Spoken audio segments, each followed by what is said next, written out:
Well, let's go out to the Toyota of Hollywood guest line. Shop hundreds of Toyotas indoors in one of America's largest showrooms at Toyota of Hollywood on 441 between Hollywood and Sheridan. Leroy's favorite quarterback of all time, Bernie Kosar. He says it all the time. Bernie Kosar joining us here on the program. Bernie, good morning. Thanks for making time for us. We really appreciate it. Hey, it's great to be with you. I have a little technical difficulty, but I had the Cleveland Browns Stadium in the background where Kosar and Leroy Horde did a little magic back in the early 90s where Leroy made me look good catching those passes out of the backfield. So thank you, because we were one of the teams that got a nice miracle W yesterday.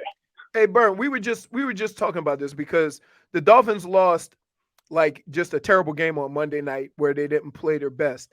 And we were talking about how teams get old. And I was talking about the teams that you played with in the late 80s that went to 2 AFC championship games in like 3 years. And then my rookie year, half of those guys got old. And we look really bad because they got old really quick. And so the Dolphins have a lot of young players. How do you determine like when it's coming and to kind of jump the gun on that? Because it happened to us, my rookie year, it happened all of a sudden. Yeah, that's a really great point. And not to correct you on your facts, but 3 AFC championship games in 4 years from a similar core. Yeah, but a similar core of players, to your point. And we love loyalty. We love consistency and tradition. But in NFL, the not for long league, the injuries are a big part of it, and you tend to get young or get old quick in the game. So that did happen to us, and older veteran teams tend to get a little tired towards the end of the year. It's actually why I believe in Cleveland, Joe Flacco not having to throw OTAs, training camp the first half of the season. His arm talent here in December, because he hasn't had the season's wear and tear, was special to see him in the fourth quarter yesterday. But younger players, rookies, they used to say sometimes hit the wall because they're not used to the length of this type season. But really, youth is a massive benefit in the long duration of an NFL year, and have it in terms of youth, athleticism, and speed. And yeah, it was terrible Monday night, the way it transpired against the Tennessee Titans and stuff. Boy, but a young team like that could really break up a team and cause uncertainty. And I use the you matter for self-confidence and self-esteem, but a Monday night loss to a young team like that could really evaporate a team's confidence. And to see a team come out against a rival team, albeit a hurting team like the Jets, but do what you're supposed to do in December to them and put a complete beat down where the game wasn't even in doubt. To come back from that gives the you matter, the self-confidence, and the youth, to your question, almost they got fresher legs than the older teams. So that's something where nobody's going to want to play the Miami Dolphins in the playoffs right now, especially with the Vic Fangio defense and Bradley Chubb having seven tackles, 3 sacks, and 2 forced fumbles like he had yesterday. I mean, for him to be it as a Dolphin for basically less than 2 years and already be one of the top 10 guys in forced fumbles in Dolphin history with our awesome lineage and history within the Miami Dolphins it's really special. Some of the things I think we could create down here. Bernie, as a quarterback yesterday for Tua getting a chance, everybody's talking about, Tyreek's having an MVP season. You lose a guy like him. You never want to lose a superstar for a game, but what do you think that's going to do for the chemistry for him and Jaylen Waddle to kind of say, hey, you got to be the one this game, and Waddle going off like that? Do you feel like that could have even more benefits for this last stretch run for getting a game like that where Waddle kind of gets to be the guy and him and Tua can focus on that relationship? Spot on. Awesome point. Nobody wants to have the awesome, great Tyreek Hill not playing But to have him be absent yesterday, and for Tua to be 21 for 24, 224 yards, for him to come back from that Monday night game and ending like that, and for Tyreek not to be there, and for Jaylen Waddle to have 9 targets and have 8 catches for 142 yards against the rival Jets like that, that's absolutely the type of confidence and belief and growth that a team wants as you're getting to this point in the year. And with 2 of my old teams now, the Dallas Cowboys coming to town on Christmas Eve, that's absolutely the kind of trajectory an offense wants like that. Hey, Brian, I want to ask you this, because one of the only complaints I've had about this offense is that it's not that they're one-dimensional, but all of the things that they do is centered around one player. And some of the best offenses I've played in, all of the pieces were interchangeable, meaning that we would run the same plays with different guys there to kind of throw the defense off so they couldn't just set up shop around one guy. And to see Jaylen Waddle able to take that role, do you think Mike McDaniel would be better served to just every now and then just say, you and Tyreek switch, or put Achane out there, or just you have so many guys with speed that can still create those mismatches, but what it does, it throws the defense off that is so like Tyreek Hill centric that all they're concentrating on is what he does. Hey, so yeah, I think you're spot on, and I love Coach Mike McDaniels. I was got to spend a little bit of time with him as I'm staring out at Cleveland Browns Stadium in the background here in 2014 when he was the receivers coach under Kyle Shanahan here in Cleveland. His creativity and that specialness that Leroy that they do with their offense and their personnel groups and their motions and shifts. I sit back and I kind of fantasize about how you even call all of those motions and shifts and how you're able to articulate that and communicate that within the huddle. So it's massively impressive. One of the things I do, and I love to follow the evolution of the system, the evolution of how they layer new plays on. Not to give away game plans and stuff, but as we get to the end of the season and as everybody starts mentally really understanding what's going on, and the Dolphins really look to be understanding mentally the whole picture. Yesterday's game with the absence of Tyreek Hill, I absolutely think accelerates that kind of thought process. But even if it wasn't going to happen as successfully as it happened yesterday, this coaching staff is special, and I believe they're absolutely evolving towards that. And as you get into the playoffs and you have a little more time and have a little more film and breakdown, I absolutely see some of that interchangeable pieces to put more mental duress on the defense with that awesome speed that so many of the Dolphin players have, whether it's Waddle, Tyreek Hill, Mostert. I mean, this is a special group, and I think Mike McDaniels will do exactly those type of things. So, Bernie, what do you think it speaks to some of these teams? Because we've seen a lot of quarterbacks go down so far this year, a lot of backups playing. But like when you see a Cincinnati or a Cleveland still being able to shine with success when they have backups come in there and their talent kind of rallies around it, like what is like, I guess, the difficulty of that as a team, and how does it speak to, I guess, the talent of that team that they're still able to have success even though you lose a Burrow or a Deshaun Watson? Yeah, the overall next man up mentality that you have within football absolutely is the coach speak and the rhetoric and the stuff that even us players will say within the locker room. But in reality, sometimes you overly really believe it. Is another thing, easier said than done. So to really have other guys step up, to have your teammates, and sometimes when that happens, the teammates know.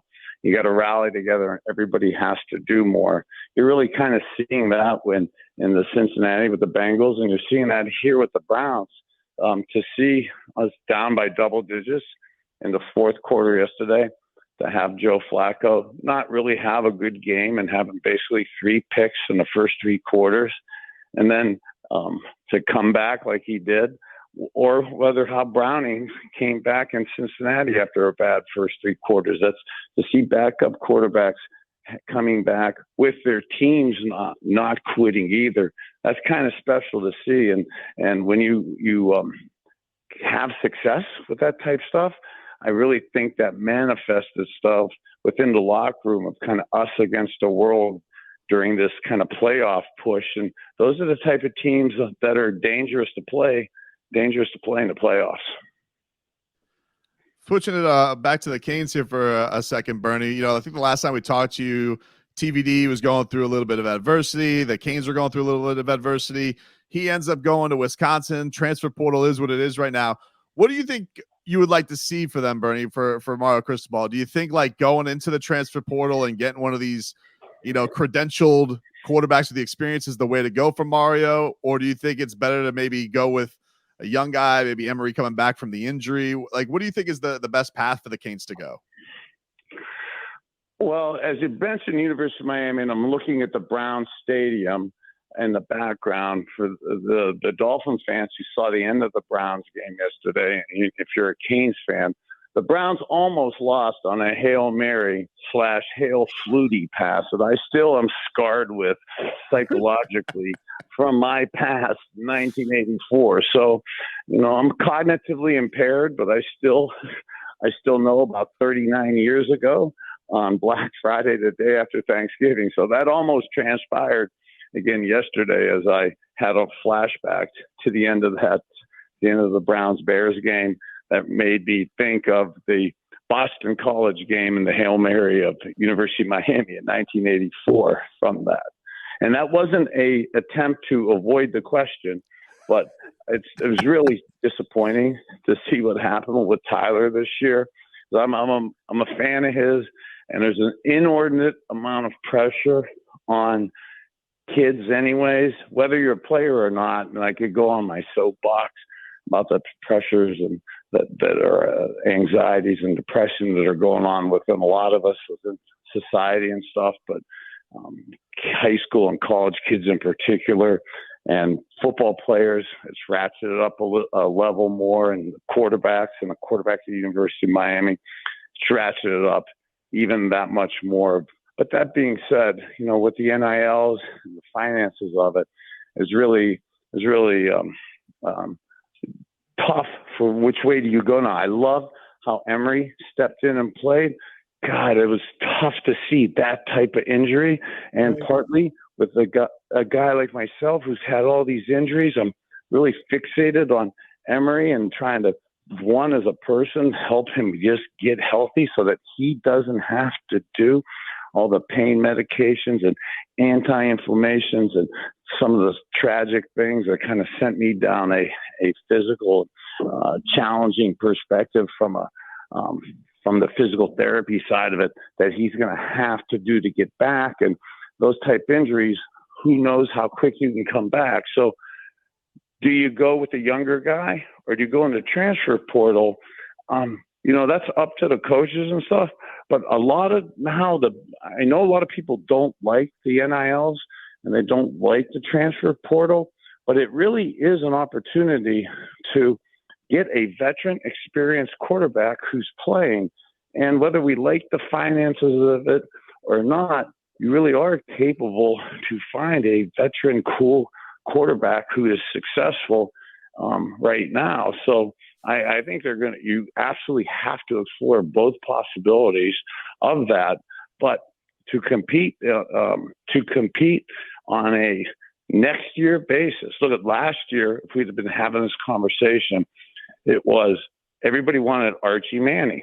But if we got Archie Manning, I think he's going to be a great quarterback. But he didn't start at Texas this year. And even when the backup, he didn't necessarily come in. So from our perspective, with Emery possibly being hurt, it's probably more advantageous to have a NIL transfer portal quarterback right now that could supplement that could be ready to play in late August 31st against the Florida Gators. Hey, Bern. So now I'm showing everybody. Ooh. I'm showing everybody the coffee, right? Uh-oh. So I got my bag, and here's what sucks. I got to have surgery on Thursday, so I can't drink it yet. But I'm showing everybody. So why don't you tell us about this coffee? Well, what kind of surgery you having on Thursday? I just you have can't drink black coffee. no, I got it. They told me stay off caffeine for 2 days beforehand. So I have to have just a meniscus. I got a flapping meniscus. Got to get it fixed. Okay. Well, we've had plenty of those surgeries, and I'm not trying to be want to be doctor and stuff, but as a guy who's been massively cognitively impaired with 40 surgeries, 80 broken bones, 100 concussions, heck, 15 seizures, being in a coma, the last couple for 72 and 96 hours, I don't drink black coffee and don't do Kosar coffee for the caffeine part of it. It's my doctor, the founding chair of integrative wellness, Dr. Michael Roizen from the Cleveland Clinic, was partners with Dr. Oz. He's been on the Oprah Winfrey Show 53 times. He came to me a few years ago and he said the black coffee bean is the number one thing to flush and detox the liver and the brain. And with the whatever the acronym you want to use, TBI or CTE, the cognitive issues are for real. So being able to flush and detox my brain internally from all the hits and years of medication and stuff to be able to be here 5 years without taking a pill, to be diagnosed 4 years ago with 5 years left of cognitive brain function, to not be able to articulate, enunciate, communicate really any multiple syllable words. So part of my daily routine, and I'm so proud of my comebacks on the field. I really feel, Leroy, this is one of my best comebacks off the field from a health and wellness perspective. Again, to be diagnosed 4 years ago with those issues, the black coffee bean has really been flushing my system. And right now we're down, hey, South Florida, look at the weekend we had with all the rain. I'm up here in Ohio looking at the Cleveland Browns Stadium. The chance of me seeing sun in the near term is remote. Most everybody is vitamin D deficient, and vitamin D in the COVID flu season optimizes your D levels. So I infuse vitamin D into my coffee for immune, and then for anti-inflammation, for heart health, infusing resveratrol.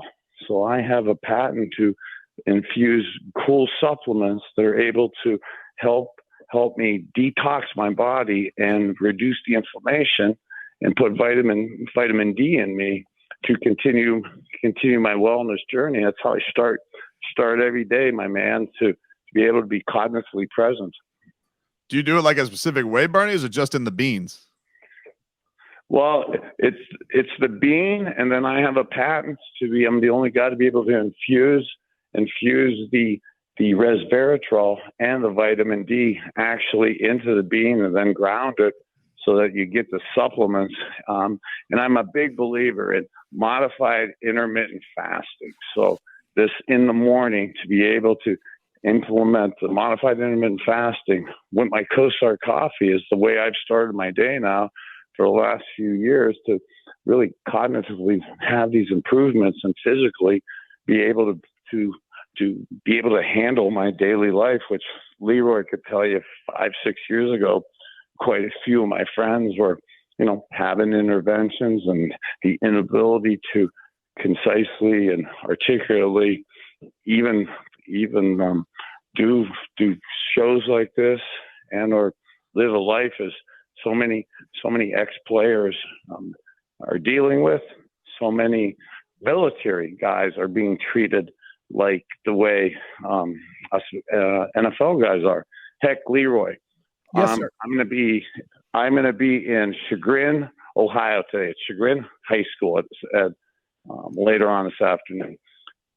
We had a special teammate, Bob Dahl, Chagrin High School graduate, Notre Dame graduate, fought in the tunnel, University of Miami, Catholics versus the convicts, 1988. We weren't the convicts, okay, back then. And then he ended up blocking for Leroy Horde. and Bernie Kosar in 1992 and 1993. I love him so much, a hedge fund manager, successful in business, and he committed suicide on September 25th. The opiate issue and the fentanyl issue, we've had over 125 people just die this past weekend in the state of Ohio from that. We'll have 22 veterans commit suicide today. I could have been any one of those two statistics. So to see some of my friends in the holiday season that are out there hurting, I don't say this to brag, but I say it that there is hope out there. And a lot of the money that I raise for, whether it's the Kosar Coffee at kosarcoffee.com, is to help and support a lot of my brothers, Leroy, our brothers that aren't here with us now and are in a lot of those kind of dark situations that we're trying to find relief. And I've been blessed to be able to been given another gift in the late third quarter, early fourth quarter of my life to be able to have a second chance myself and make this comeback. And now I'm able to hopefully raise some money and raise some awareness to help out some of our great brothers in the locker room, some of our great military people who are suffering this time of the year. Bern, one more thing. Please don't send me any more pictures with you and Taylor Swift. It confused me. Are you a Swiftie? Are you a Swiftie? No, but we have somebody on the show that is, and if we say anything negative about Taylor Swift, she has a fit. Our producer Jen loves Taylor Swift, Bernie, and and when you were in the box with Taylor Swift, I mean, you want to talk about living vicariously. She just wanted to know what was going on with the Kelsey and Taylor Swift celebration going on over there. It looked like a hell of an experience. So I don't know if you're up against a break. I could take a few more minutes and really tell you about it, which I'd love to. Is Leroy and you guys and I'm not saying this to be nice. If people have some people they look up to and they want a role model, and I had the opportunity to meet her, you couldn't have a better role model for young parents, young kids out there to look up to her. Her genuine attention to people and paying attention and consideration and was just spectacular to watch. And Leroy, you'd actually get a chuckle out of this. Those pictures were in pregame meal. Like typically an NFL team, you go to the hotel the night before the game, you wake up the next morning, you have pregame meal, then you go to the stadium with the team. Travis and Andy Reid, those guys are so cool. Travis likes to go to the hotel. He comes home. So I was at his house like 3 hours before the game. We're having pregame meal. And Taylor is so nice. She comes in by herself, and she's so cool. She brings, she made her homemade cinnamon rolls for Travis for pregame meal. So wow. Yeah. So I'm a juicer right now, trying to be vegan and gluten-free and stuff, but I absolutely had to sample some of that cinnamon. Of course. Game day. Of course. You can't tell Taylor Swift no. You can't turn Taylor Swift's desserts down. Yeah. Yeah. So I was telling guys that you've known, Bern, I was telling these guys you've known the Kelseys for most of their life. Yeah, I'd love to be. I'm literally from Cleveland Heights. We're only 15 minutes away. I was talking already to Ed Kelsey, Mr. Kelsey, the father, this morning on some podcast stuff we're going to do together. And I love Ed and Donna Kelsey, the parents, Travis and Jason, because at Halloween they used to dress up as little 19s, Cleveland Browns, Bernie Kosars when they were boys. And I went to Travis and Jason and I go, hey guys, man, I love your parents. They used to dress you up for Halloween as young Bernie Kosar. And Travis goes, what are you talking about? We dress like that every day. I love your parents even more. I love it even more. And some of the stuff that Travis and Jason's doing, Jason, what he's doing in Philly, Travis is doing a cool stuff, Operation Breakthrough in Kansas City. We're looking to bring it to Cleveland here and parts down to South Florida. So there's some really awesome work we're doing with youth that and continuing education and robotics and computers, and that is really special. We're really looking forward to the future of that. Bernie, we appreciate the time, man. Thanks, Bern. Hey, guys, you matter. KosarCoffee.com. Go check it. Go Dolphins. Go Canes. Go Browns. Go check out KosarCoffee.com. You go follow it on Twitter too, at Kosar Coffee as well. The great Bernie Kosar joining us.